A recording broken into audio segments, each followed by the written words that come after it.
Today, we are going to be talking about a very popular belief known amongst the old Igbo people and Ordinala. This is the belief that a child could have an endless cycle of birth and death, thereby causing pain and frustration to his or her family.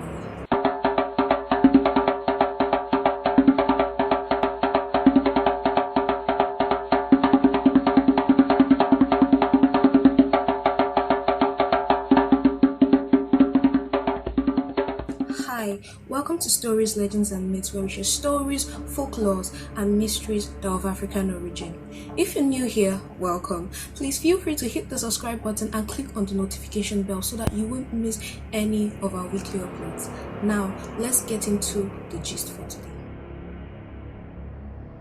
As I mentioned earlier, we are discussing about a child which was known in those days to cause endless pain and havoc to his or her family.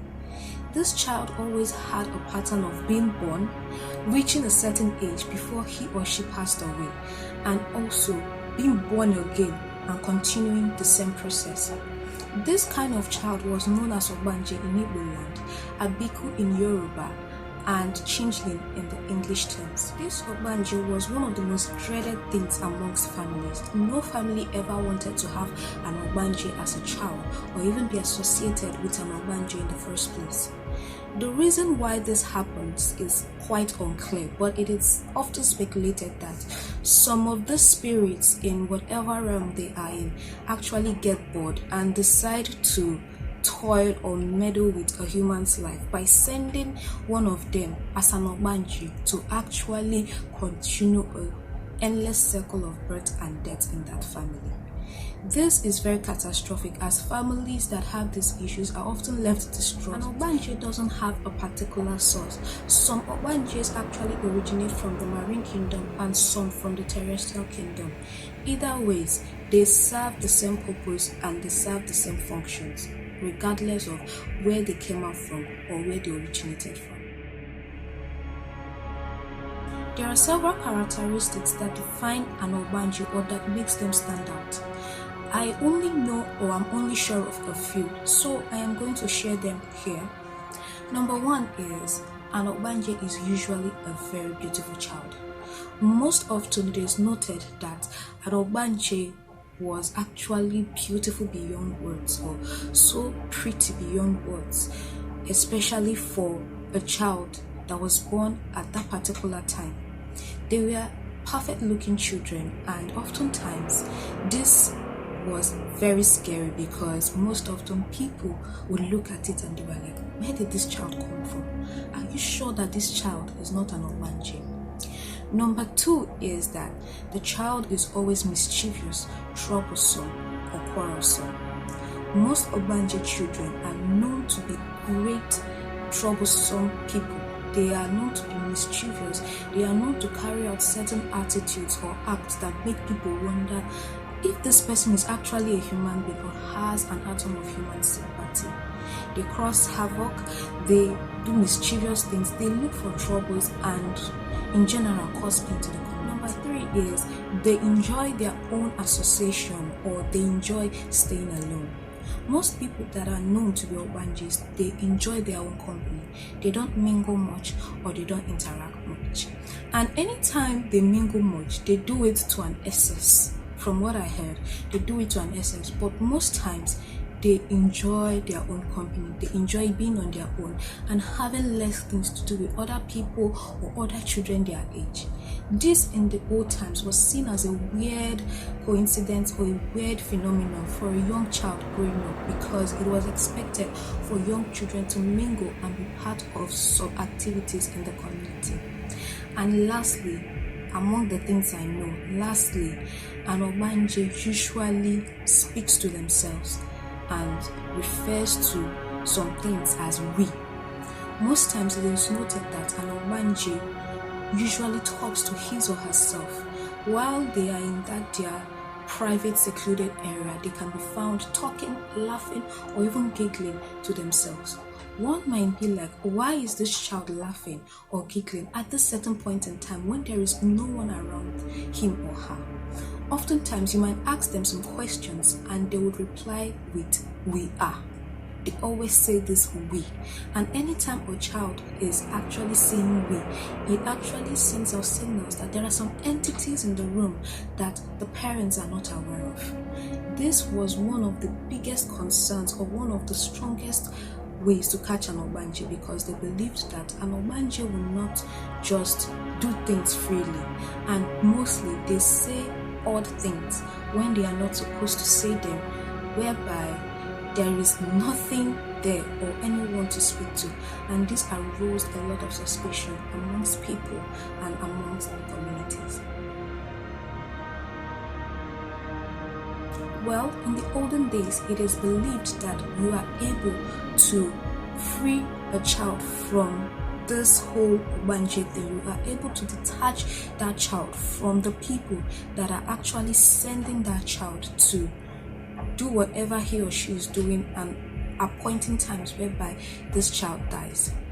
The only way to break this curse, or to separate a child from this whole thing, or to separate a child from the community or from the spirit world by which it came from, was to look for what was called the Iyuwa of that child.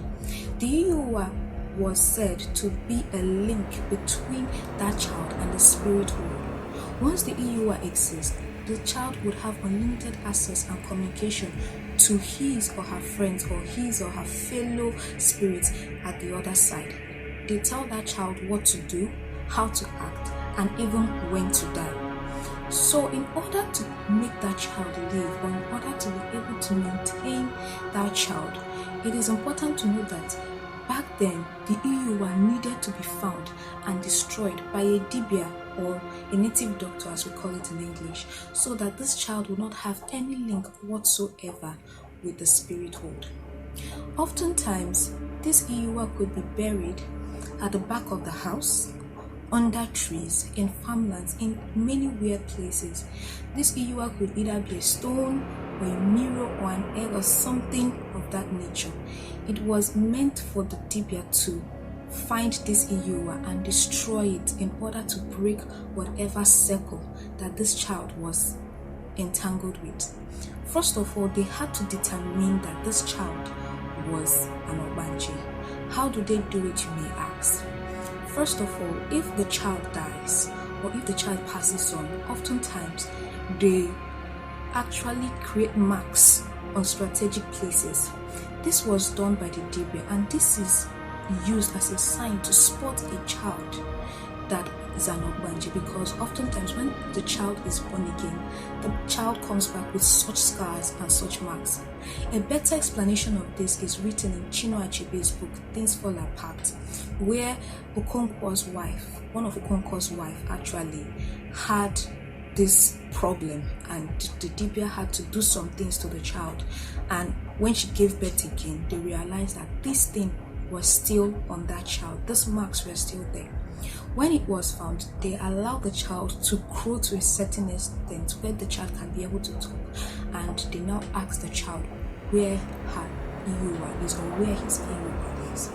After much persuasion and after maybe a lot of things or interrogation, the child might show them where this Iyuwa is actually located, and the dibia and the rest of the family members go in search of that Iyuwa in order to destroy it. Certain rites are performed. The steps I mentioned earlier are the steps that are taken to discover a child's Iyuwa if the child is born from a terrestrial spirit, or if the child comes from a terrestrial spirit. But if the child comes from the marine spirit, breaking his Iyuwa is usually very difficult, as no one could dig deep into the sea to find his or her Iyuwa.